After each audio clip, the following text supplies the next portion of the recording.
Welcome back to my YouTube channel Gyan Sagar. 14 वर्ष के वनवास में श्री राम कौन से प्रमुख स्थानों पर रुके थे? जय श्री राम आप सभी को। भगवान श्री राम को 14 वर्षों का कठोर वनवास मिला था। इसके अनुसार उन्हें केवल वनों में रहना था तथा उनका किसी भी नगर में जाना प्रतिबंधित था।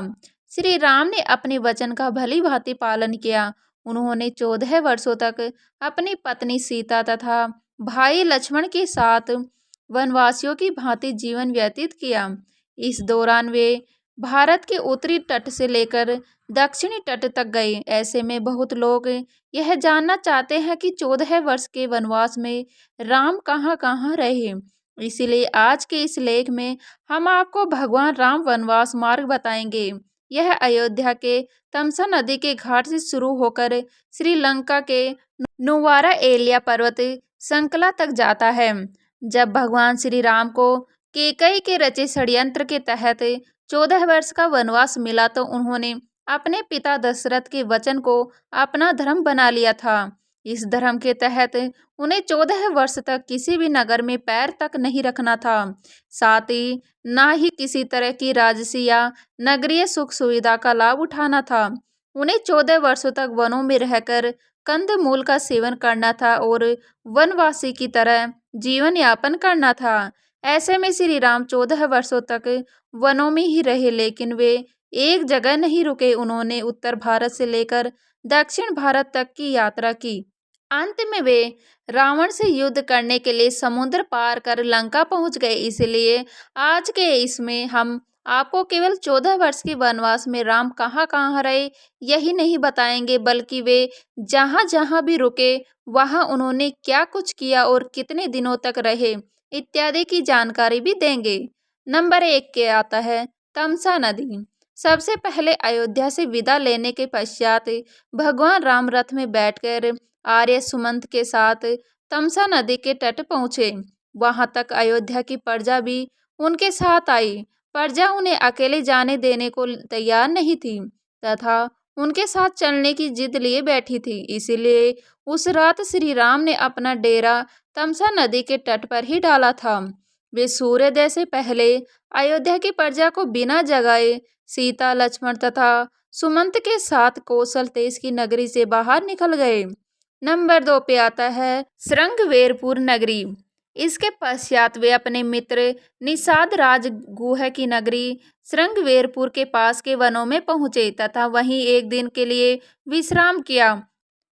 उनके मित्र गुह ने उनका बहुत ही आदर सत्कार किया।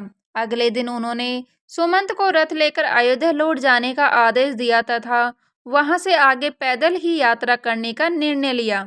फिर उन्होंने केवट के सहारे गंगा नदी को पार किया तथा उस पार कुरही गांव उतरे। नंबर 3 पे आता है प्रयाग। श्री राम वनवास मार्ग का अगला पड़ाव प्रयागराज था। ऐसे में गंगा पार करके श्री राम माता सीता लक्ष्मण तथा निषादराज गुह के साथ प्रयाग चले गए। वहां उन्होंने त्रिवेणी की सुंदरता को देखा तथा आगे मुनि भारद्वाज के आश्रम पहुंचे। यहाँ उन्होंने मुनि भारद्वाज से अपने रहने के लिए उत्तम स्थान पूछा, जिन्होंने यमुना पार चित्रकूट को उत्तम बताया। नंबर 4 पे आता है चित्रकूट। इसके पश्चात श्री राम ने अपने मित्र निषाद राज गुह को भी वहां से वापस अपनी नगरी लौट जाने का आदेश दिया। इसके बाद वे माता सीता व लक्ष्मण के साथ यमुना पार करके चित्रकूट चले गए। चित्रकूट पहुंचते ही उन्होंने वाल्मीकि आश्रम में उनसे भेंट की तथा गंगा की धारा मंदाकिनी नदी के किनारे अपनी झोपड़ी बनाकर रहने लगे। यहीं पर उनका भरत से मिलन हुआ था। जब भरत अयोध्या के राज परिवार सभी गुरुओं मंत्रियों के साथ श्री राम को वापस लेने पहुंचे थे, परंतु श्री राम ने वापस लौटने से मना कर दिया था। इसके कुछ पश्चात ही श्री राम चित्रकूट भी छोड़कर चले गए थे। उन्हें डर था कि अब अयोध्या की प्रजा यहाँ निरंतर आती रहेगी, जिससे ऋषि मुनियों के ध्यान में बाधा पहुंचेगी। अब सभी के मन में यह प्रश्न उठ रहा होगा कि चित्रकूट में राम कितने दिन रहे। बहुत लोग आपको इसका उत्तर 10 से 12 वर्ष देंगे, जो कि गलत है। वह इसीलिए क्योंकि भरत के जाने के कुछ समय बाद ही श्री राम ने चित्रकूट को छोड़ दिया था। ऐसे में वे चित्रकूट में कुछ महीने ही रहे थे और उसके बाद वहां से चले गए थे। नंबर 5, दंडकारण्य। राम वनवास मार्ग में दंडकारण्य की वह जगह है जहां श्री राम ने अपना सर्वाधिक समय व्यतीत किया था। हालांकि उन्होंने एक जगह स्थायी आवास न बनाकर अलग अलग जगहों पर रहना चुना था। दंडकारण्य के वनों में पहुंचकर सर्वप्रथम उन्होंने ऋषि अत्रि तथा माता अनसुया से उनके आश्रम में जाकर भेंट की। माता अनसुया ने माता सीता को कई बहुमूल्य रत्न आभूषण तथा वस्त्र प्राप्त हुए। ऋषि अत्रि से ज्ञान पाकर वे आगे बढ़ गए। इसके पश्चात उनका विराट राक्षस से सामना हुआ जिसका उन्होंने वध किया। तब वे सरभंग ऋषि से मिले जिनकी मृत्यु समीप ही थी। श्री राम से भेंट के पश्चात ऋषि सरभंग ने अपने प्राण त्याग दिए थे तथा प्रभु धाम में चले गए। इसके पश्चात भगवान राम दंडकारण्य के वनों में घूम घूम कर राक्षसों का अंत करने लगे। प्रभु श्री राम ने अपने वनवास काल का ज्यादातर समय दंडकारण्य के वनों में ही बिताया था। जब दंडकारण्य के वनों में प्रभु श्री राम ने अपने वनवास काल के 10 से 12 वर्ष बिता दिए तब उनकी भेंट महान ऋषि अगस्त्य मुनि से हुई। अगस्त्य मुनि ने श्री राम को उनका अगला पड़ाव दक्षिण में गोदावरी नदी के किनारे पंचवटी में बनाने को कहा। अगस्त्य मुनि से आज्ञा पाकर श्री राम पंचवटी के लिए निकल गए। नंबर 6, अब श्री राम गोदावरी नदी के किनारे पंचवटी में अपनी कुटिया बनाकर रहने लगे जहां उनकी भेंट जटायु से हुई। जटायु उनकी कुटिया की रक्षा में प्रहरी के तौर पर तैनात रहते थे। इसी स्थल पर शूर्पणखा ने श्री राम का देखा तथा माता सीता पर आक्रमण करने का प्रयास किया था। तब लक्ष्मण ने उसकी नाक काट दी थी। तब उनका रावण के भाई खरवा से युद्ध हुआ तथा श्री राम ने उनका राक्षसी सेना समेत वध कर डाला। उसके कुछ समय पश्चात रावण ने अपना मामा मारीच की सहायता से माता सीता का अपहरण कर लिया। रावण ने उनकी सुरक्षा से तैनात जटायु का भी वध कर डाला। भगवान श्री राम तथा लक्ष्मण माता सीता को ढूंढते हुए वहां से निकल गए। बहुत से लोग यह भी जानना चाहते हैं कि पंचवटी में राम कितने दिन रहे। ऐसे में इस प्रश्न का उत्तर 1 से 2 वर्ष है क्योंकि आखिरी का 1 वर्ष तो उन्होंने रावण से लड़ने में ही लग गया था। नंबर 7 पे आता है मतंग ऋषि का आश्रम। माता सीता की खोज करते हुए सर्व तीर्थ में श्री राम जटायु से मिले जो मरणासन स्थिति में थे। उन्होंने श्री राम को बताया कि रावण माता सीता को अपने पुष्पन विमान में बिठाकर दक्षिण दिशा में ले गया है। इसके बाद उन्होंने जटायु का अंतिम संस्कार किया तथा आगे बढ़ गए। आगे चलते हुए उनकी भेंट कमबंद राक्षस से हुई जिसका उन्होंने वध किया। इसके पश्चात उसने माता सबरी की कुटिया का पता दिया। उसके लिए पते के अनुसार भगवान राम मतंग ऋषि के आश्रम में माता सबरी की कुटिया में पहुंचे। वहां उन्होंने सबरी के दिए झूठे बेर खाए तथा सबरी ने उन्हें किष्किंधा के राजा बाली के छोटे भाई सुग्रीव का पता बताया। नंबर 8 पे आता है ऋष्यमुख पर्वत। ऋषिमुख पर्वत माता सबरी से सुग्रीव का पता पाकर भगवान श्री राम अपने भाई लक्ष्मण के साथ ऋष्यमुख पर्वत पहुँचे। यहाँ उनकी भेंट हनुमान, सुग्रीव, जामवंत तथा उनके साथियों से हुई। सुग्रीव से उनकी मित्रता हुई तथा दोनों ने एक दूसरे को वचन दिया। वचन के अनुसार भगवान राम सुग्रीव को उनका खोया हुआ राज्य किष्किंधा पाने में सहायता करेंगे तथा सुग्रीव माता सीता की खोज में मलय पर्वत और चंदन वनों को पार करते हुए वे ऋष्यमुख पर्वत की ओर बढ़े। यहाँ उन्होंने हनुमान और सुग्रीव से भेंट की, सीता के आभूषणों को देखा और श्री राम ने बाली का वध किया। ऋष्यमुख पर्वत वाल्मीकि रामायण में वर्णित वानरों की राजधानी किष्किंधा के निकट स्थित था। ऋष्यमुख पर्वत तथा किष्किंधा नगर कर्नाटक के हम्पी जिला बेल्लारी में स्थित है। पास की ही पहाड़ी को मतंग पर्वत माना जाता है। इसी पर्वत पर मतंग ऋषि का आश्रम था जो हनुमान जी के गुरु थे। नंबर 9 परसवनगिरी पर्वत। भगवान श्री राम के द्वारा बाली का वध हो चुका था तथा सुग्रीव को किष्किंधा का नया राजा नियुक्त कर दिया गया। तब सुग्रीव ने माता सीता की खोज शुरू करने के लिए श्री राम से आज्ञा मांगी, लेकिन श्री राम ने मना कर दिया। वह इसीलिए क्योंकि उस समय तक वर्षा ऋतु शुरू हो चुकी थी, जिसमें नदी नाले उफान में होते हैं। इसलिए श्री राम ने माता सीता की खोज 4 महीनों के बाद शुरू करने के लिए कहा। श्री राम वनवास मार्ग के यह 4 महीने उनके लिए सर्वाधिक कष्टदायी थे। इस दौरान वे किष्किंधा के निकट प्रसवन गिरि पर्वत पर रहे थे, क्योंकि वचन के अनुसार उनका नगर में प्रवेश करना मना था। इसी कारण सुग्रीव का राज्याभिषेक करने में भी किष्किंधा नगरी लक्ष्मण गए थे, ना कि श्री राम। नंबर 10, रामेश्वरम। 4 मास के पश्चात जब माता सीता की खोज आरंभ हुई, तब हनुमान ने लंका में हुए ढूंढ निकाला। श्री राम को इसकी सूचना दी गई तथा वे संपूर्ण वानर सेना के साथ रामेश्वरम में पहुंच गए। इस स्थल का नाम भी उन्होंने श्याम दिया, क्योंकि यहाँ उन्होंने शिवलिंग की स्थापना की थी, जिसे उन्होंने राम का ईश्वर बताया। इसीलिए इस स्थल का नाम रामेश्वर पड़ा। वहां से उन्होंने वानर सेना की सहायता से समुद्र पर 100 योजन का पुल बनाया। यह भारत के धनुषकोडी से शुरू होकर श्रीलंका के मत्रा द्वीप को जोड़ता था। इसके पश्चात इस राम सेतु की सहायता से भगवान श्री राम वानर सेना के साथ लंका चले गए। रामेश्वरम समुद्र तट एक शांत समुद्र तट है और यहाँ का छिछला पानी तैरने और सनबेदिंग के लिए आदर्श है। रामेश्वरम प्रसिद्ध हिंदू तीर्थ केंद्र है।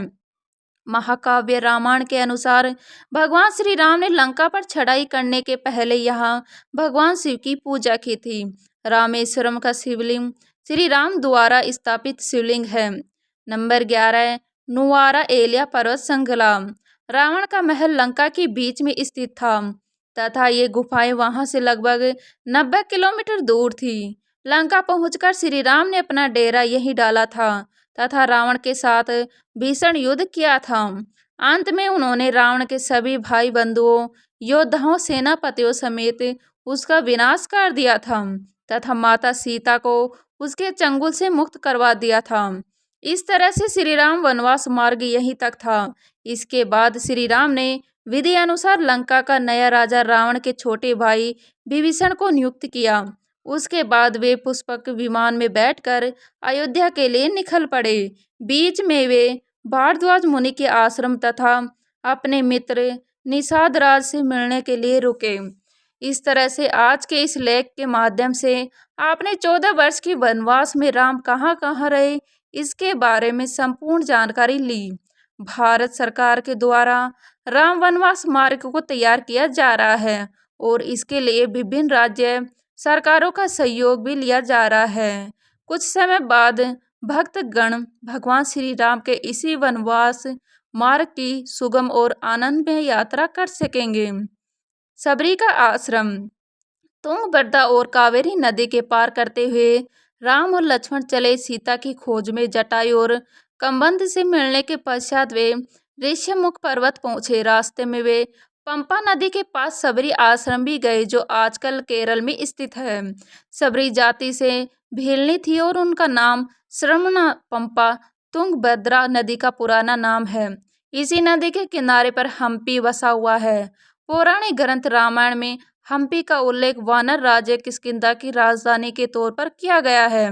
केरल का प्रसिद्ध सबरीमले मंदिर तीर्थ इसी नदी के तट पर स्थित है।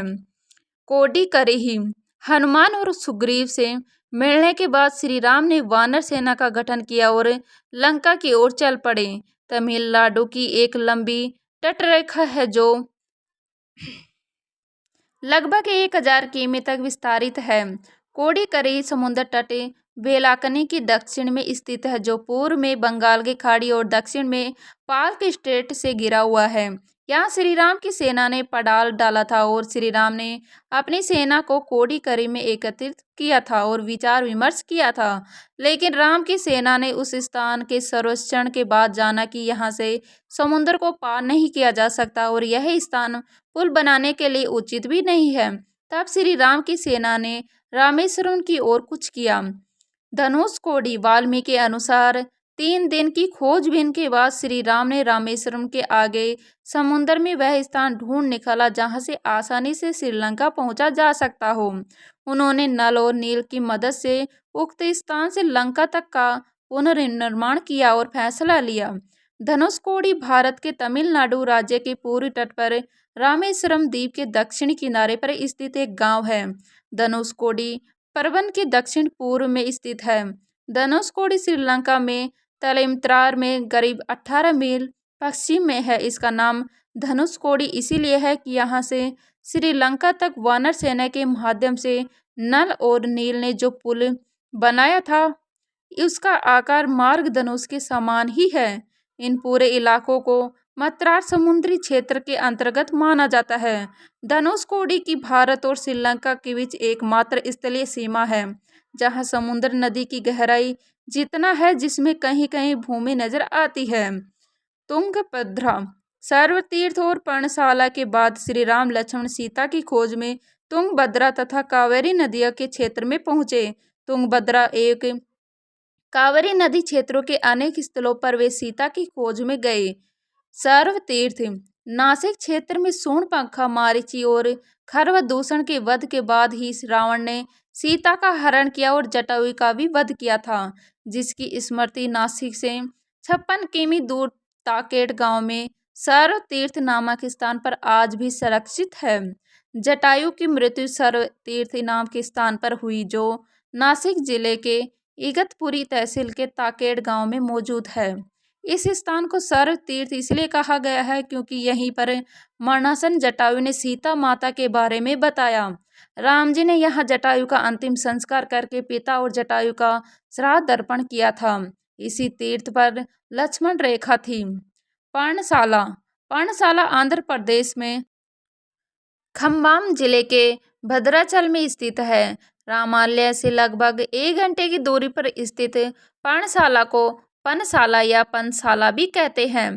पर्णशाला गोदावरी नदी के तट पर स्थित है। मान्यता है कि यही वह स्थान है जहां से सीता जी का हरण हुआ था। हालांकि कुछ मानते हैं कि इस स्थान पर रावण ने अपना विमान उतारा था। इस स्थल से ही रावण ने सीता को पुष्पन विमान में बिठाकर या सीता जी ने धरती यहाँ छोड़ी थी। इसी से वास्तविक हरण का स्थल यह माना जाता है। यहाँ पर राम सीता का प्राचीन मंदिर है। तो दोस्तों, वीडियो पसंद आई हो तो वीडियो को लाइक करें और हमारे चैनल ज्ञान सागर को सब्सक्राइब कर लीजिएगा। तो मिलते हैं इसी तरह की नई वीडियो के साथ। तब तक के लिए जय हिंद, जय भारत, जय श्री राम।